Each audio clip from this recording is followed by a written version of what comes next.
There was a heated argument between Rufai Oseni and the Minister of Works. First, Rufai Oseni accused the Minister of Works of reporting him to the President, and two, he also questioned the Minister of Works' sincerity in handing over the Lagos-Calabar Coastal Highway. Based on the interview, he asked the Minister of Works to provide the cost per kilometer of that road, and that was where the minister lost it. Guys, you need to watch this video so that you can see for yourself. There is another video circulating on social media about one woman known as Stella Okeagwu, who is a Nigeria-based investor in the United States. She is accusing the Minister of Works, Engineer David Umahi, over alleged corruption in handling the Lagos-Calabar Coastal Highway.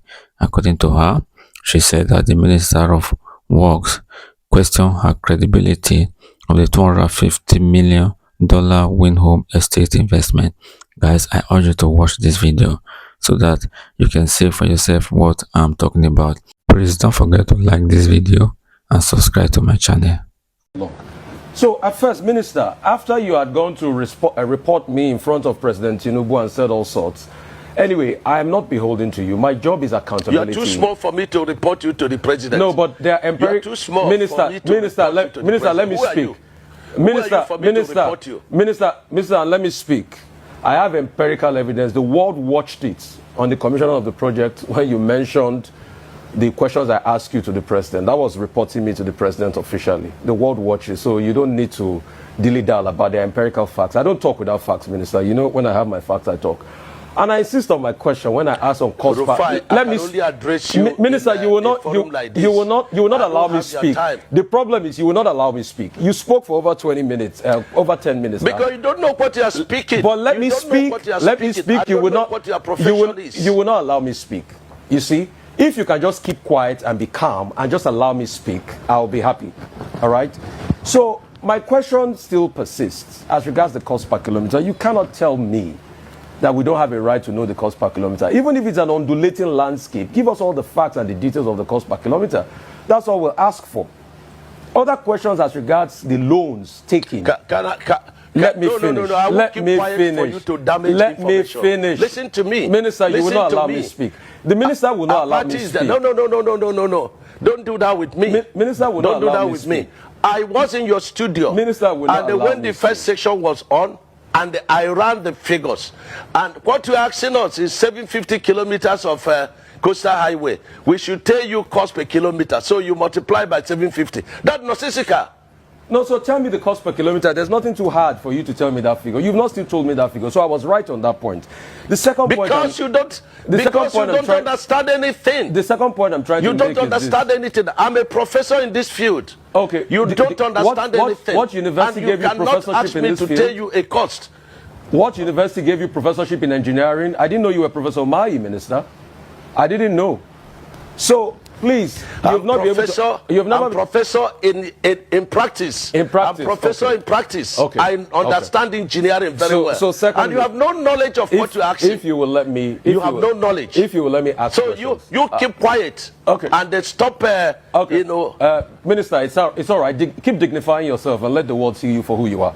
If you allow me speak, the other 100 kilometers that you said they've added to it, we would like to know the cost per kilometer of that one. And the Winsome Homes, the case is in court. Now, I would like to know the cost per kilometer for that one. I would like to also know the over 700 billion first tranche of loan you guys got for this project. Has the money been spent? How was the money deployed? I would also like to know. I would also like to know the terms of that loan. All right? How many years? What's the payback period? What's the payback moratorium of that loan? And for the Winsome Homes, isn't it interesting that as somebody that's been a governor in the state, you know the law, a case is in court, and then you're coming to talk about the details of the cases in court. Because you denied that the case was not in court. Now you've already accepted that the case is in court. So is it not just better you thrash it out with the woman that has been reporting a case in public that we all heard, and I ask you questions based on that? So, Minister, just answer the questions. I've got no axe to grind with you. You know that. We've spoken many times. In fact, when your people call to book, I booked them, and I said you should come on air. So please just tell us those information. It's very important, Minister.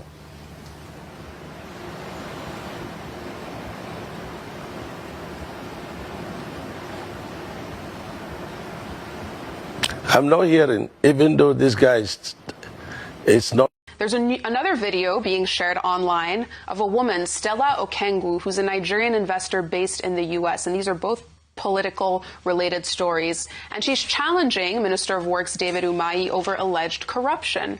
Now, in the video, she accuses the minister of questioning her $250 million Win Homes estate investment after the Lagos-Calabar Coastal Highway project.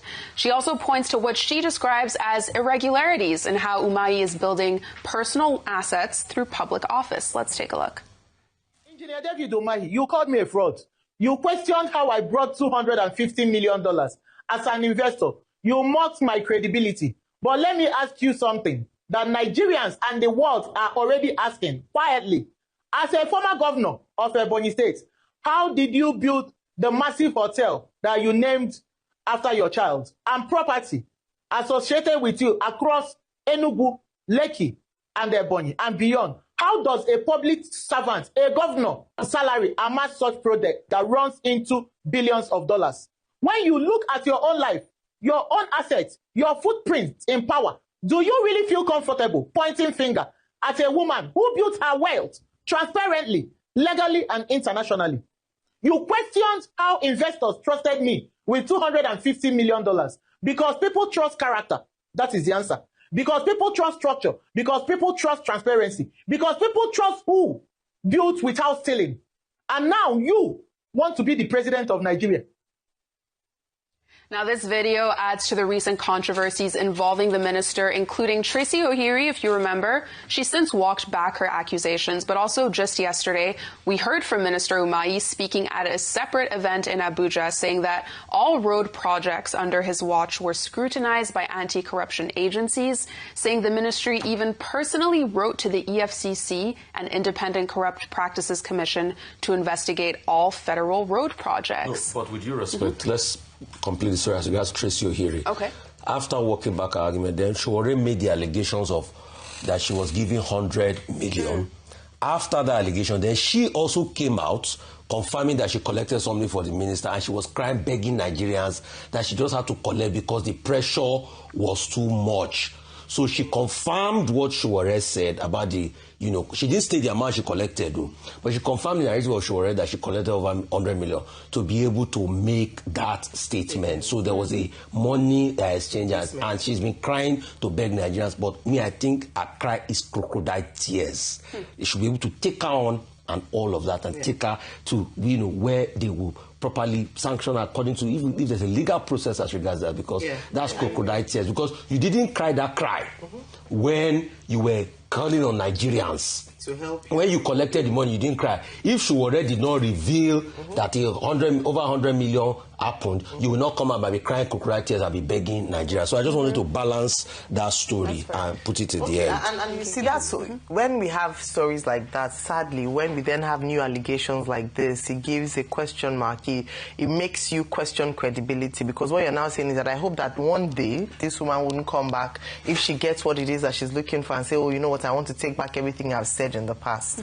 But she's raised some very vital questions, which is not just peculiar to the Minister of Works. It's across all public servants, that you should be able to prove your source of income, and it has to be commensurate to your lifestyle, how much money you've earned. We've just gotten used to seeing people get into office and miraculously 1 year later they are living large, and there's no commensurate. I'm not saying that's the case with Mr. Umahi. I'm just saying that largely it's a call for accountability, it's a call for transparency, it's a call for asset assessment, and not just accept that, okay, this person has just come into office, now has a lot of money. So big questions there. I'm expectant of a response from the office of the Minister of Works. It's not the first time this is happening. This is both serious and laughable. Guys, what do you think? I've watched the video. Do you think that Rufai Oseni was on track when he asked the minister to provide the cost per kilometer of the Lagos-Calabar Coastal Highway? Or do you think it was wrong? To me, it was just simple questions, which, according to him, if there are available empirical facts, it's just for you to provide it. Anyway, that's just my opinion. I may be wrong anyway. So guys, what are your thoughts? And we all know that some days ago, there was another scandal involving David Umahi, which is the Minister of Work, and Tracy Ohirin, about the contract that they both had and that which the Minister of Work has failed to fulfill its own part of the bargain. And at the end of the day, Grace Ohirin come out on TV, started apologizing to Nigeria and how he was given a huge amount of money so that she could let go. And we all know how that whole drama plays out. And again, now we are having another issue circulating on social media about Engineer David Umahi, which is the present Minister of Work, with Stella Okeagwu, accusing the minister of using the government resources to build a massive estate around the country. So, guys, what do you think?